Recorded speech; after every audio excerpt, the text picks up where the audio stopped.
Magandang hapon po sa inyong lahat mga kababayan at sa ating mga kababayan po sa iba't ibang bahagi ng mundo. Magandang hapon po sa inyo. Pinangako ko po ito na sasagutin ko po yung taong sumisira po sa akin dyan sa France. Ang pangalan po niya ay si J.R. Balico. Dati po itong sumusuporta sa akin. I don't know anong nangyari sa kukote niya. And I have to answer and I will explain. Now, linawin ko, wala akong pinapanigan sa magkabilang panig. Si Balico at si FLM, wala akong pinapanigan sa kanila. Pareho po silang sumuporta sa akin noong nakarang eleksyon. Pero, hindi ko hahayaan na ang isa sa kanila ay sisirain ako na hindi ko man lang ipagtanggol ang aking sarili. So, andito ako ngayon sa inyong harapan para ipagtanggol ko ang aking sarili sa mga paninira ng taong ito. Unang-una, hindi po natin nabubuksan ang ating kukote para malaman ko kung anong laman ng kanyang utak. Hindi ko mabubuksan ang utak niya. Kahit ang Supreme Court sinabi, we cannot open the mind of a person or the brain of a person para malaman natin kung anong intensyon niya. So ako naman, aantayin ko na lang. At inantay ko nga. Nagdusa ako sa kanyang mga kamay sa loob ng 2 buwan para lang malaman ko kung ano talaga ang kanyang intensyon. Dahil hindi ko naman mabubuksan ang kanyang kukote. So nag-antay ako para makita ko talaga kung ano ba talaga ang balak niya, anong intensyon niya, kung bakit ginawa niya ito. So as we go along, I will go back nitong mga sinasabi ko sa unahan habang nandun na tayo sa duluhan. Now, kung ako ay nakikipaglaban po, I have my own set of internal rules. May patakaran po akong sinusunod sa sarili ko. It's a form of disciplinary, pang-disiplina ko na lang po sa sarili ko. I don't know about you, but ako, meron akong mga rules na sinusunod at hindi ko binabali yung rules na yun. So, meron akong 3 rules na applicable dito sa kasong ito. Itong ginawa ni Balico. Unang-una, sa panahon ng epidemic, kung sino man ang tutulong sa naghihirap na taong bayan, hindi ko titirahin. Malinaw yan, sinabi ko yan sa kanya. Kung sino man ang tutulong na tao sa taong bayan na naghihirap sa panahong ito, hindi ko titirahin. Si FLM man yan, o si Leni Robredo man yan, o kahit pa po si Carranza. Alam niyo po kung gaano kalalim ang galit ko kay Carranza. Pero kung nakikita ko po si Carranza namimigay ng bigas, hindi niyo ako maririnig na titirahin po si Carranza. Pero hindi po ibig sabihin, Carranza na mamigay ka ng bigas bukas. Kasi tapos na po ang Enhanced Community Quarantine. Ito lang po ang iniintay ko. Bakit ba ECQ? Kasi sa panahon ng ECQ, wala pong trabaho ang taong bayan. Wala po silang kita. Wala po silang perang pambili ng pagkain. Doon sila nangangailangan ng tulong ng kahit sino mang pwedeng tumulong sa kanila. Ako tumulong po ako pero hindi ko po kaya. At hindi ko ibabandilyo sa mundo kung sinong tinutulungan ko. Kaya nga po, sinabi ko, kung si Carranza man ay namimigay ng bigas, hindi niyo ako maririnig na titirahin siya. Dahil ang tinutulungan niya ay ang taong bayan na naghihirap sa panahon ng paghihirap. Hindi ko rin po titirahin, kaya po hindi po ako sumagot. Kasi sa sagot kong ito, matatamaan din si Leni Robredo. Inamigay din po siya ng tulong. So kaya nag-antay po ako ng 2 buwan. Hindi na po ngayon ECQ. Modified community quarantine na po tayo. So relax na po yung quarantine rules. The people are out. May trabaho na po sila, may kita na po sila. So hindi na po matindi ang pangangailangan nila na tulong. So pwede na po akong magsalita. So kaya nga po, andito po ako sa inyong harapan ngayon.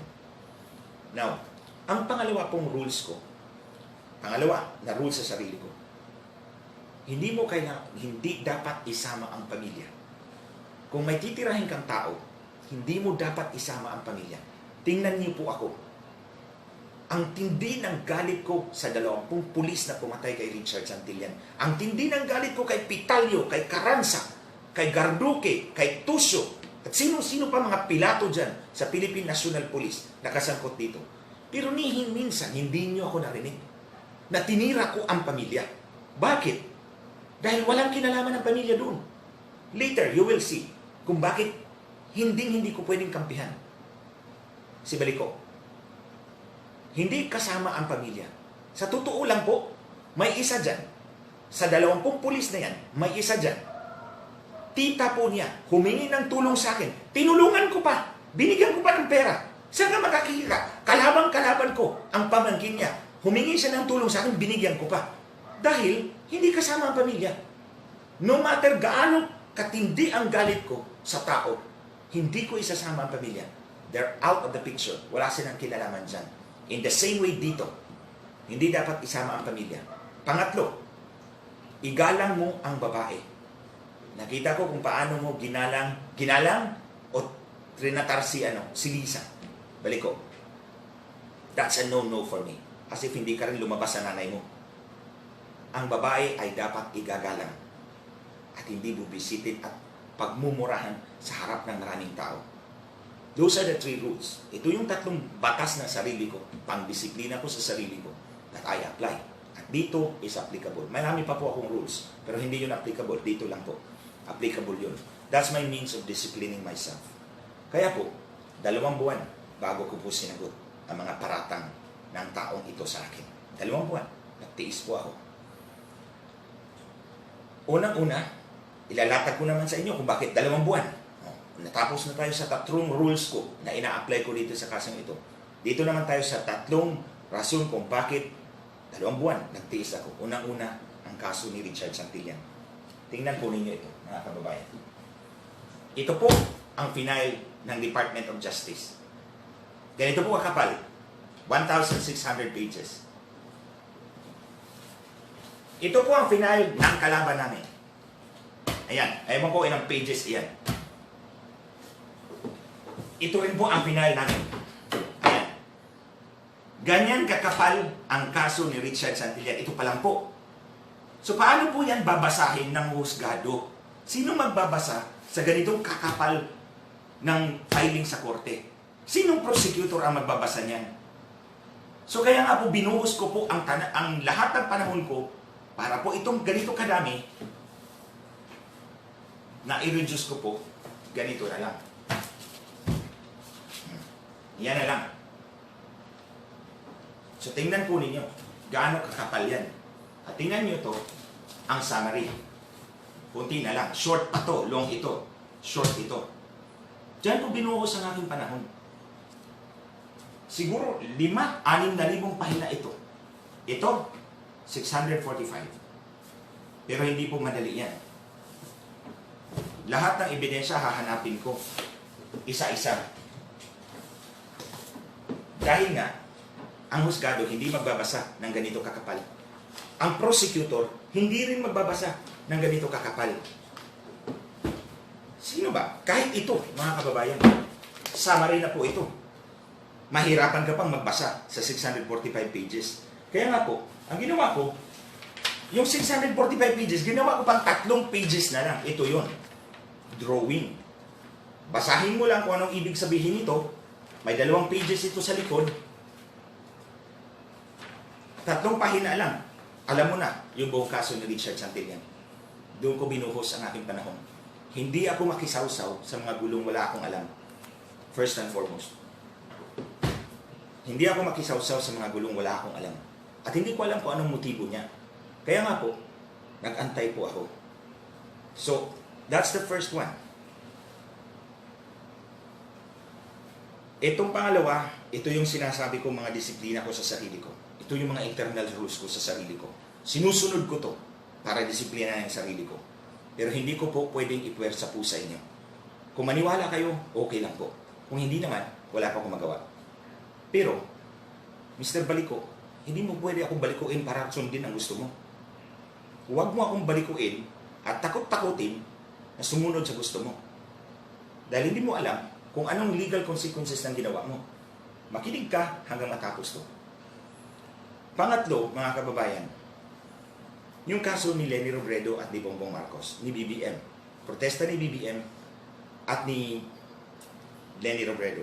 Sinabi ko na po, ang mga taong tumutulong sa naghihirap na taong bayan sa panahong ito, hindi ko titirahin. Ang problema nga po, karamihan po sa mga sumusuporta kay BBM, hindi naman karamihan, ewan ko lang, maiingay lang siguro ito, tinitira ako. Hindi nyo ba po natandaan? Sino po bang humarap sa Senado para ibulgar ang pandaraya ng kampo ni Lenny Robredo noong 2016? Sino po bang nagbuwis ng buhay? Sino po bang nagbayad ng buhay? Si Richard Santillan. Sino si Richard Santillan? Kinakapatid ko. Siya nga siya. Siya ang tinira ng Smartmatic at Comelec. Para tagutin ako. Nagbayad kami ng napakamahal na preso sa pagdepensa namin sa boto ninyo, sa boto nating lahat, at sa totoong nanalo ng halalang iyon. Tapos titirahin ninyo ako. Buti na lang sana kung sa billboard na pinalabas ni FLM, ako lang mag-isa. Dalawa kami.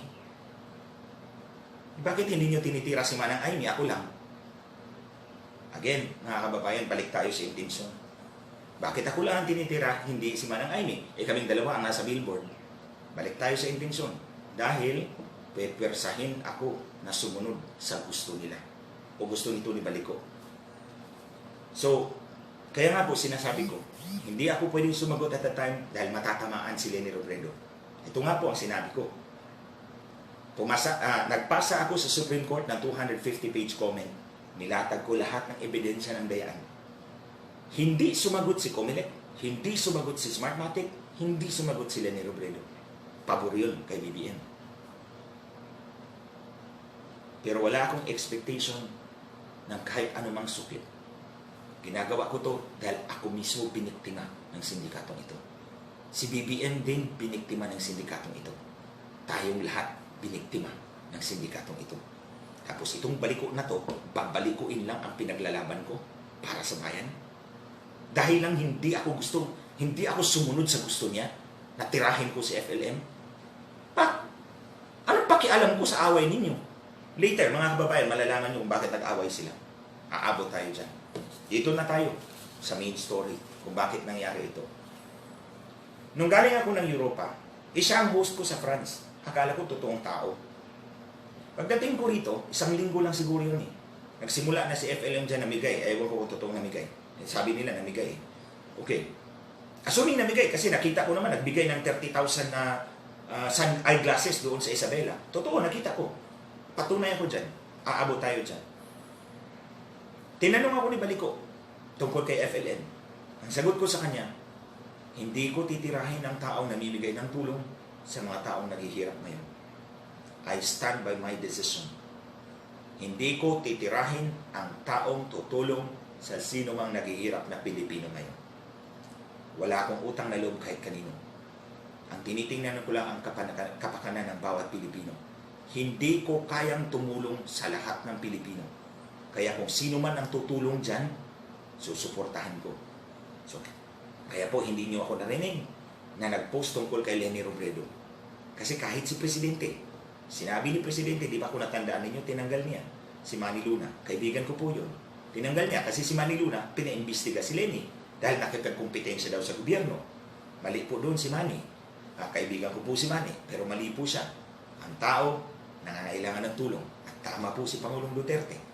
Kailangan suportahan natin ang isa't isa sa panahon ng pangangailangan. Matinding pangangailangan ng ating bansa. So, tinapat ko po si Baliko. Hindi ko titirahin ang taong tutulong sa taong bayan.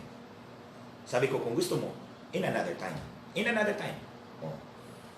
2 araw lumipas. Ito na, lumabas na yung meme. May meme lumabas. Ako at si FLM. Tapos tinanong ko yung staff ko, saan galing? Tik-tik. Tik-tik page. Galing sa tik-tik. Oo. Siya din ang nagsabi.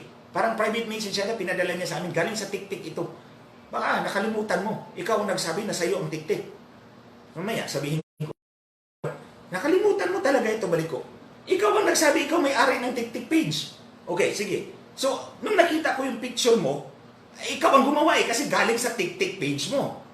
Nung nakita ko, natawa na lang ako. Sabi ko, ito talaga, pinaglalaruan pa ako. Pipressurein ako. 3 days later, meron ka na naman pinadala. Eto na naman. Meme na naman. Tira na naman sa akin. Galing pa rin sa tik-tik. Kung natandaan mo, sinagot kita. You will always remain a friend. Yun ang sagot ko sa'yo. You will always remain a friend. I don't know kung ginamit mo yung kokote mo, Baliko. Ang ibig kong sabihin, alam ko na tinitira mo ako. Pero at this time, kaibigan pa rin kita. Yun ang ibig sabihin ng mensahe ko sa iyo. Tinitira mo na ako ng pailalim, pero kaibigan pa rin ang turing ko sa iyo. Pangatlo, pang-apat, pang-lima, dumating kung ano-ano na lang mga pictures. Sasagutin ko yung mga pictures pagkatapos nito. Dumating yung mga pictures. Nakita ko walang pag-asa. Pipresyurin mo ako ng gusto. Alam mo mga kababayan, balik muna tayo sandali sa intensyon. Hindi mo mabubuksan ang isip ng tao, ang utak ng tao para malaman mong intensyon. Pero makikita mo yan sa gawi ng tao. So hinayaan ko lang. Maraming tumawag po dito sa amin at nagtatanong tungkol dito sa mga posts na ito. Ang sabi ko, hayaan lang po ninyo ako, nasagutin ko kayo sa tamang panahon. Ito yun, ang tamang panahon. The first day ng tamang panahon. Pero, sa lahat ng mga tawag na yan, ang pangalan ni Baliko ang palaging lumalabas. So alam ko, tinitira niya ako. Pailalim. Kaya noong May 16, nag-post ako, di ba? Sabi ko, sasagutin ko yung naninirang tao sa akin. On May 29, nag-video ako rito. At sinabi ko, hindi pa ito yung sagot ko dyan sa tumatahol sa France. The next day, may tumawag sa akin. Kaibigan namin actually. Kaibigan namin. Ginagalang ko po siya. Ginagalang ko po talaga siya. Nag-usap kami tungkol dito. At sabi ko, ito na lang po ang konsesyon ko. Ay hayaan ninyo akong sumagot kasi siniraan ako. Kailangan kong sagutin. Pero hindi ko papangalanan. Yun ang konsesyon ko. Sige po ma'am. Hayaan niyo ako sumagot. Walang pangalan. Basta sasagot ako dahil pinitiwan ko ang aking mga salita sa harap ng publiko. Nasasagutin ko. Okay na. The next day, lumabas yung picture. Ako at yung isang lalaki at may maraming armas sa baba. Nakita po ninyo yun. Ako at isang lalaki at may maraming armas sa baba. Hindi inisip ng Baliko na to na 14 na buhay ang tinarantado mo rito. 14 na buhay ang inalagay mo sa peligro. I-explain ko po yan sa inyo mga kababayan. Kaya pumutok na talaga ang galit ko dyan. Maraming tumawag sa akin, maraming nag-message sa akin tungkol dito. Tila ba pinipigilan ako? Meron pang isa dyan. Nagbabanta.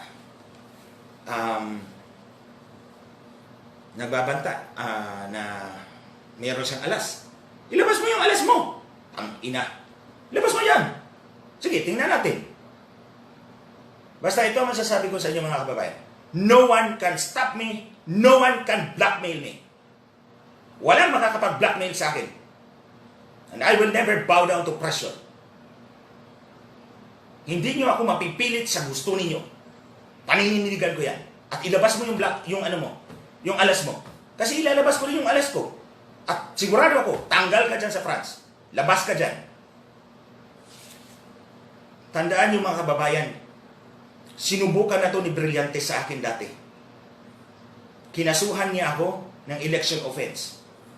Pumick up siya dyan ng testigong kriminal. Kinasuhan niya ako sa Comelec. Si Comelec pa ang investigating prosecutor. Tingnan mo, commissioner ng Comelec, chairman ng Comelec, kinasuhan ako, ang nag-imbestiga, ang Comelec Law Department pa. Pinaalam sa akin ng TV5. I remember it was TV5.